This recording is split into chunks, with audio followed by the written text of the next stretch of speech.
Hi everyone, thanks for stopping by and for returning to the old world. Although today we are in fact returning to the grim dark of the far future.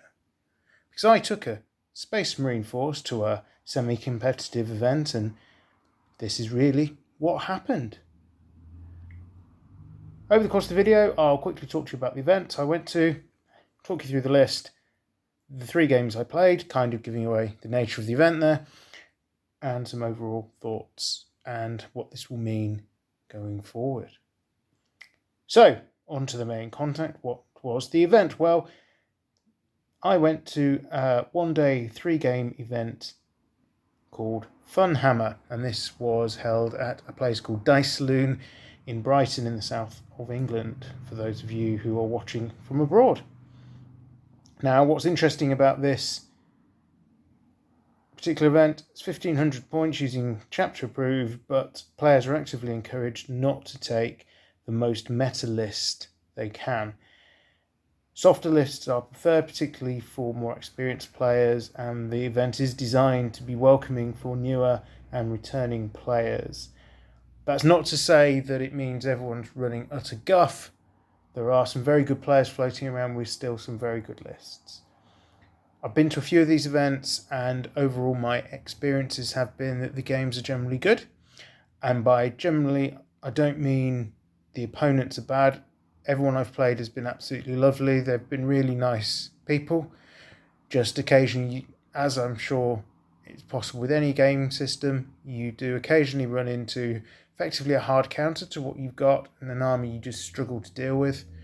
So you get a bit of a beatdown. Which in itself isn't the most fun.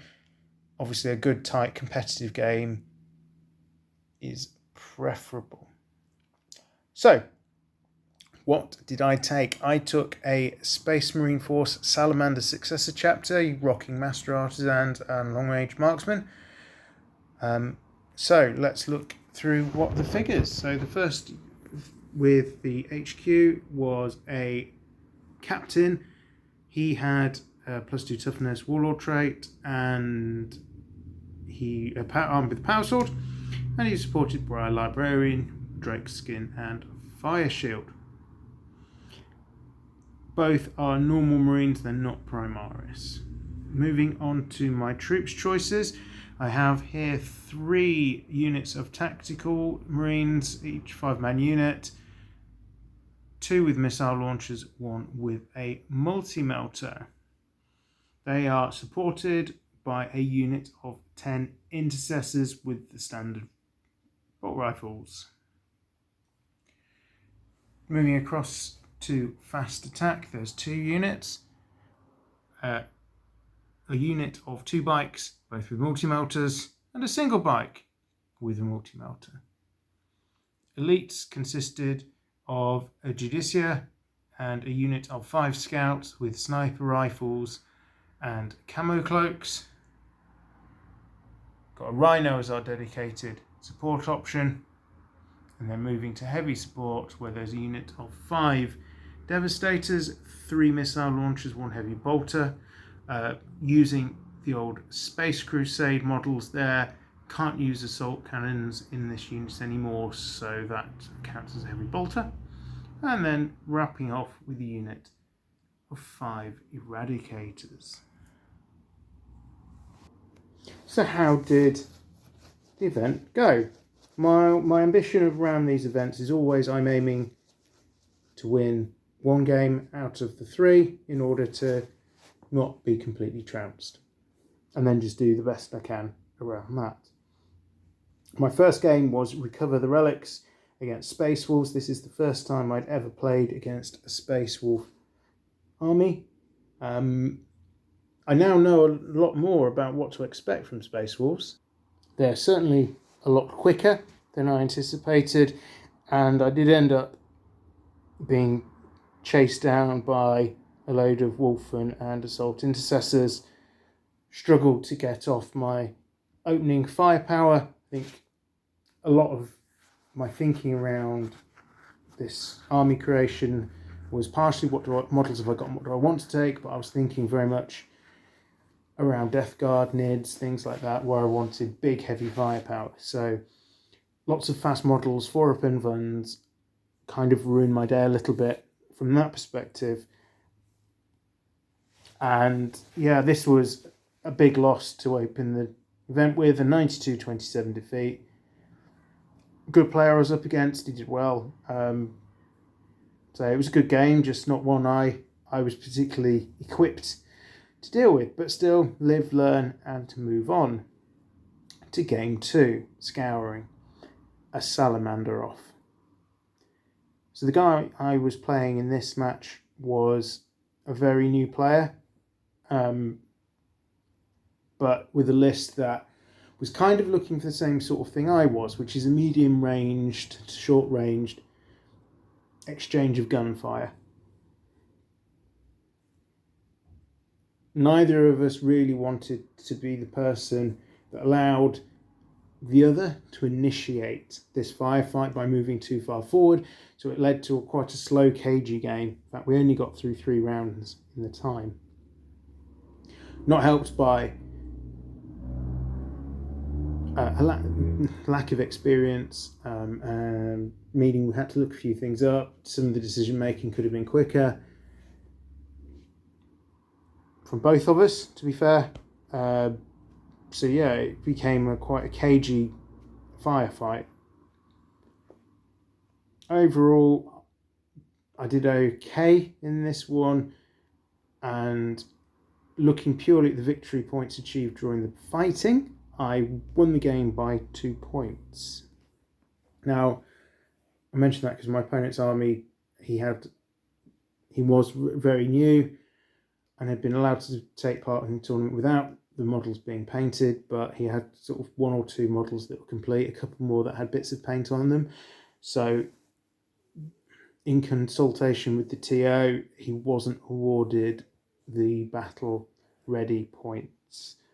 So what would have been a 60-58 win for my Marines turned into a 60-48 victory instead. But very close, there's only 2 points in it according to the actual game itself.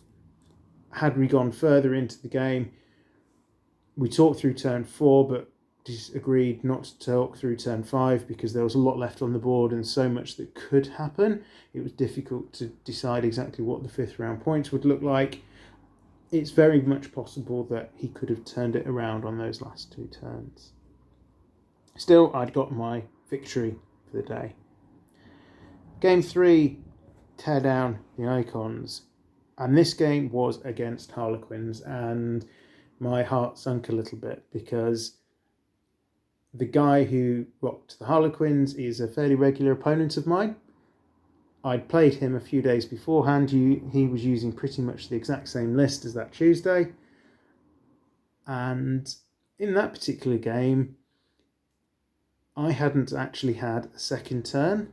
He'd gone first, and by the end of his second turn, my army was gone. I made a couple of changes to the list after that, but pretty much army-wide 4-up invuns, very quick, very punchy.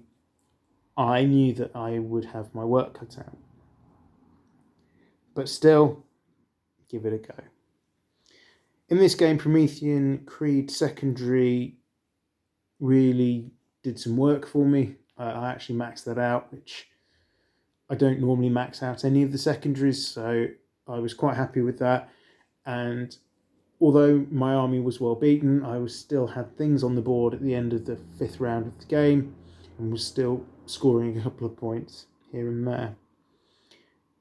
Yeah, game was a loss. My opponent maxed out his 100 victory points, but I came away with 60, and considering my normal efforts against Harlequins are tablings in sort of turn 2, turn 3, then I'm really happy with how that worked out.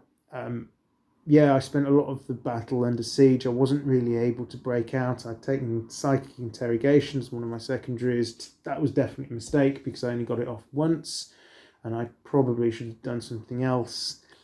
Not sure what, to be honest, because I don't have a lot of go forward in my army to advance and take space. I spent most of it dug in and under siege, trying to battle off the wave after wave of elves. But so very happy with the outcome actually, and it's probably the best I've done against that sort of army. So I'll take that as a win, but also look for the learning points there.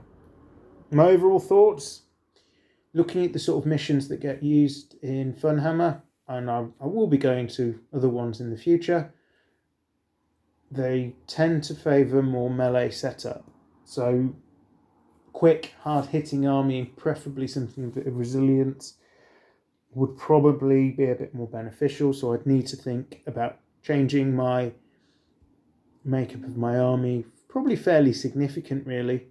So I need to have a look at what's in my collection and what things I need to get in order to build on that.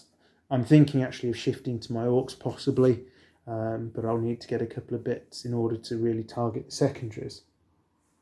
Which takes me to my next learning point, which is I definitely need to think more about the secondaries going into the tournament and the missions and the primaries as well. I had thought a little bit about the secondaries, the scouts I'd taken to get the Promethean Creed from turn 1 so I can leap on that objective and start scoring as soon as possible. But overall, I need to be scoring more points from the secondaries more consistently. So I need to think about a way in which I can achieve that going forward. And as I say, maybe a slightly different faction to be used. I did, as I say, achieve my ambition for the mat game, for the tournament, sorry, which is to win one of the 3 games and to enjoy myself. That's the most important thing, enjoying myself and having a good day out.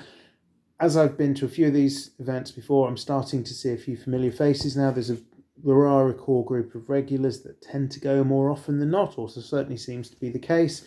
So it's not just me walking into a hall full of strangers. I have got people I know to say hello to and have a bit of a chat about how they're going. So that's really good, and it's helped me fit in with the community a bit as well. So really, it's now looking at what do I need to do to make my improvements, what are the learning points, reflecting on those, making some tweaks perhaps to the collection and seeing where we go from there. So if you're interested in these events and you live nearby, they are good fun. I do recommend them. I will try and remember when this video goes on the YouTubes to put a link to Dice Saloon's website so you can see all of their events. They don't just cover 40k, they also do Age of Sigmar, X-Wing. I think they also do some of the card games and RPG stuff as well. So in case any of that's interest. But other than that, thank you very much for hanging around these last 14-15 minutes. This is Return to the Old World. Have a great day.